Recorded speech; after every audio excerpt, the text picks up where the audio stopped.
Welcome to the Rutledge Perspective. I am your host, Laurel Rutledge, and this show is where we talk about the things that are top of mind as you navigate your career, whether corporate or otherwise. The plan is to get you out of your rut and talk you back off that ledge with insights and perspectives on the daily grind. Welcome to the village. On this week's episode of the Rutledge Perspective, we're talking about something that we've talked about before. But this time, something occurred that really got me fired up about this topic. And those of you who have been listening to me a while or who follow me will not be surprised by how this unfolded. And there's so much to talk about on this topic. And so I'm just going to dive in. And the fundamental issue is this. Leaders whose words and actions don't align erode trust and compromise their ability to lead effectively. Full stop. When your words and actions do not align, people will listen to your words, but they will watch and believe your actions. Now, I can't recall another time in my life where we had more public examples of poor leadership and the impact of that poor leadership on people. And it's not just our political leaders, although that's a cluster at this moment, but leaders across the board. This misalignment of actions and words seems to be at an all-time high. And even as I say that, maybe it's not worse than it was. This kind of breadth and depth of misalignment has always been there. Maybe it's just the fact that it's more visible now. With social media and 24-hour coverage and everybody having a camera, we can just see where these things play out, and the misalignment is much more visible and much more blatant. But here's the point.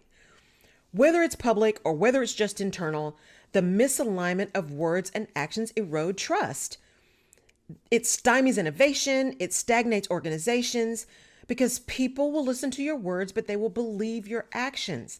And when your words appear to be just lip service, you're no longer trusted to be transparent or authentic or truthful. And worst case, you're deemed to completely lack integrity, to not be someone that anyone should follow at any point in time.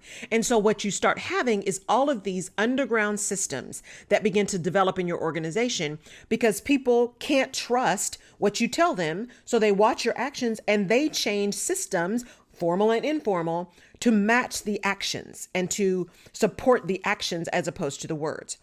So why bring this up now and what put this on? Well, here it is in a nutshell. Again, if you've been listening to me or watching me, you know I love music. And no matter what's happening in my life, I can play some music and get to a place where I'm realigned. You know, my chakras are all in the right place, or, you know, my spirit is feeling good. It's just music is something that really moves me and can put me in a mindset that is just what I need it to be, whether that's really focused, whether that's really calm, whatever it is. Sometimes it's really working out frustration. I put on some great salsa music and dance around my house. But whatever it is, music really leads me to a place that helps me get where I need to be.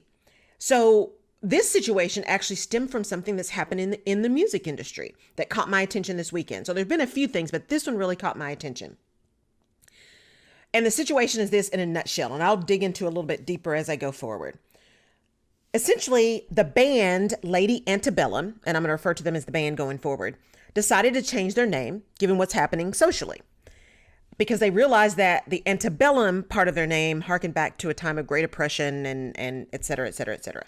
Now, unlike the Dixie Chicks, who also changed their name, they are now the Chicks. Lady Antebellum didn't completely change their name or just drop the antebellum. They decided to change to Lady A. And that's where everything began to go sideways, and why this is a perfect example of how the disconnect between words and actions can impact you as a leader, can erode trust, and even begin to impact your reputation overall. So here's a little bit more about this situation that gets to the alignment breakdown. There is also a jazz artist named Anita White, and I'm going to call her the artist going forward. And she's been using the name Lady A professionally for over 20 years, and by some accounts, over 30 years. Now, apparently, the band reached out to the artist, and they were trying to negotiate about name usage, but negotiations broke down at some point. And then a statement came out from the band saying that they broke down. The artist was asking too much money. I believe it was a total of $10 million, with $5 of that being to support underrepresented artists. and 5 of that to be to support the name and all the work that she's done over 30 years, which arguably is not nearly enough money, given what artists do and that their brand is their music. But they believed it, the band believed it was out of bounds. And so the artist didn't really respond publicly for a while until the following happened. When the band put out this statement and said that it was reasonable, they then took additional action to move forward with rebranding anyway. And what that meant was they all but erased the presence of the artist on all the platforms where her music has been. So if you look up Lady A, what you find is Lady Antebellum's music, the band's music, and you have to dig really deep to get to the artist's music. And the backlash for the band has been fairly swift as it plays out in the court of public opinion. Their old fans are irritated because they changed it in the first place. People who'd never heard of them are like, are you kidding me? You shouldn't do that. And they're only buying the artist Lady A stuff. And then there are folks who are somewhat in the middle, but everyone has got an opinion. And leaders should take note, because when your actions don't align, people believe your actions and they respond accordingly. So in organizations, when your actions don't support your words, underground systems or informal systems begin to be structured and begin to be followed and developed that align with the action as opposed to the word, even if those systems of action are incongruent with stated policies. So just keep that in mind. Now, the irony around all of this is that when Lady Antebellum decided to change their name, because the antebellum spoke to this period that was oppressive and dangerous for Black people, when they announced their name change, they spoke out against racism and oppression and apologized for their lack of understanding. In fact, their quote was, "When we set out together almost 14 years ago, we named our band after the Southern antebellum style home where we took our first photos." Makes sense. They wrote this additional statement that says, "As musicians, it reminded us of all the music born in the South that influenced us: Southern rock, blues, R&B, gospel, and of course, country. But we are regretful and embarrassed to say that we did not take into account the associations that weigh down this word, referring to the period of history before the Civil War, which includes slavery." So it sounds really good, right? They're very self-deprecating. We own this.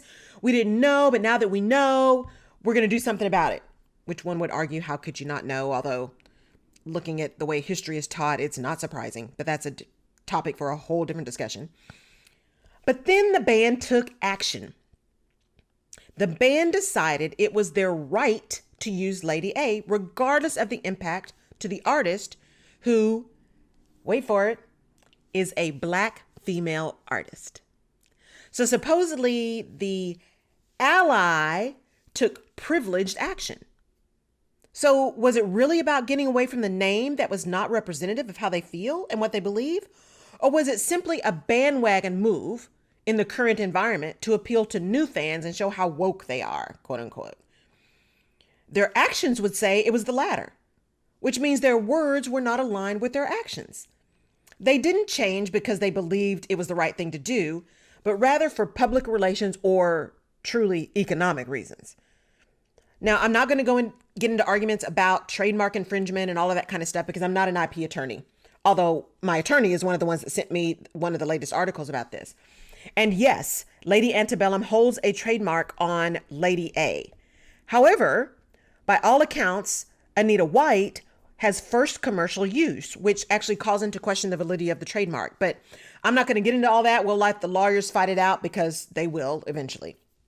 The point is that the actions of the band to change their name and then go after the artist who happens to be in this group of people that they supposedly want to make sure they are not disrespecting through a name that harkens back to oppression, their actions say, we didn't really mean that. And the actions are real. The words are just words. And that's what your employees are going to feel, or that's what your colleagues are going to feel if you're an individual contributor and we're talking about how you act as an individual, your words and actions when you're engaging with other people, whether you're leading or whether you're just an individual contributor. So the leadership lesson is the old adage, actions speak louder than words, holds true. And we see it playing out here. We see it playing out in daily society. And if the Lady Antebellum example doesn't really resonate with you, how about the NFL? I'm a Texan, so we do football, although I've been at odds with the NFL for a while now. The divisiveness that was created in this one single sport by the initial actions of one single player and the response of the supposed leaders to that action was arguably unprecedented. Calls for firing, name calling, which I'm not going to repeat. And it all happened in a very public forum with a sport that generates billions of dollars. And then arguably only after a global outcry over the murder of George Floyd and having some of the most prolific players call them out publicly on social media, did the NFL admit they were wrong and pledge to do something about it and pledge money to racial equality and blah, blah, blah, blah. But the damage was done because no one believes it. No one. Why? Because the NFL already demonstrated that the economics of their business were more important than the individuals. They were more important than taking a stand for injustice. They were more important than them having the ability to just do the right thing. Having the political prowess and looking right in a political arena was more important than the individual players. So why should this single event or this single statement be something that makes a difference or makes an impact? Why should a single statement that has yet to be supported by identifiable action actually be believed? It shouldn't. It shouldn't. And again, we can save the argument for how much players make and the employee relations and negotiated contracts and all that stuff for another discussion, because that's an important one too. And we will get to that eventually. But as the saying goes, trust can take a lifetime to build and seconds to lose. And so as leaders, the words we say and the actions we take are under constant review. And the words that the NFL said at the end versus the action they had taken for a season or two did not connect. And as leaders, the words we say and the actions we take show that we're not perfect. And I don't think anyone expects us to be perfect. And we're all going to have missteps. But how we handle those missteps is critical, especially when the misstep is a disconnect between our words and actions. Good leadership requires trust. Trust requires authenticity, integrity, and consistency. So even if and when, because we will all make them, you make mistakes, you make missteps, you say the wrong word, you say the wrong statement, you are insensitive.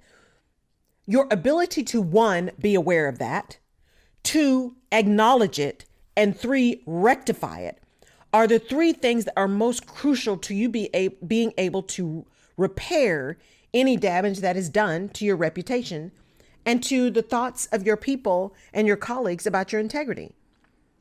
You should absolutely be true to who you are and be true to what you stand for. Absolutely. In fact, as a Texan, it's one of the things I love about Texas. You don't ever have to worry or wonder about where people stand in Texas. Ever. Everyone is really clear about what side they come down on. It's just the way we operate. And I like that because even if we disagree, and 1, you don't have to be disagreeable when you disagree, but at least you know who you're dealing with. But understand that there will always be different perspectives, and it's always impossible. Always impossible. It's one of the few absolutes. Always impossible to make everyone happy all the time. It just can't be done. And while you can't make everyone happy with every decision, if you are authentic, if you are transparent, and if you are consistent, and then you take all of that and you communicate with honesty, those who are unhappy will at least know why you did what you did. They still may not like it. They still may not agree with it, but at least they understand why. And because there is a level of trust, they will believe that you had a reason behind your actions. And then they can make a choice for themselves. whether or not they're going to stay and move forward with you, even though they don't like it, or whether or not they're going to make a decision to move on. And then it's on them. But either way, it's better for all involved. So as you go through this week and you start bringing people back to work, or trying to figure out how you're going to shut down again and how you're going to do that, because we're still right now in the era of COVID, which may date this podcast, but I think there are a lot of things happening through COVID that are going to be issues that we deal with going forward for the foreseeable future. I want you to really take time to examine where you may have a disconnect as a leader, as an individual, between your actions and your words. Do you represent the things that you say? Do you live what you believe? And if not, why not? And which is true for you? Because arguably there are some people who act in ways that are incongruent with their beliefs and truly are unaware of how incongruent they are. And so if there's something that's misaligned, take the time to examine which one is true. Are your words true or are your actions true? Because people are going to watch your actions and believe those. So at some level, while words matter, words are important because words can hurt and words can heal. Words don't matter as much as actions when you're involved with people and when you're leading. Because the actions are going to inform people's truth. And the actions are going to impact reactions. Words begin to get people's attention, and words begin to have people decide whether or not they're even going to continue to be involved. But actions are the things that draw people to you or make people run from you, make people trust you, or make people understand that nothing you do can be believed. And therefore, different systems, different processes, or disconnect altogether needs to happen. And that's the Rutledge perspective for this week. And I'm going to go out and look and see if I can find some additional music from the artist, Lady A, jazz musician, by the way. And the little things I have been able to find are actually very good. So I want you to have a great week. I want you to think about your actions and your words. You got this.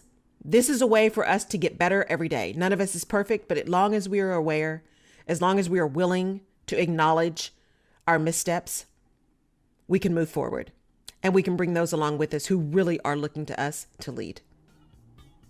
Have a fantastic week, and we'll catch you on the other side.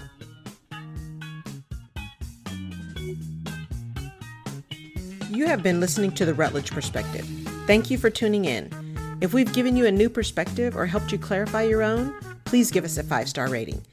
You can find more information about this and other episodes of the show on laurelrutledge.com/podcast, and you can subscribe to the show where you get your favorite podcasts.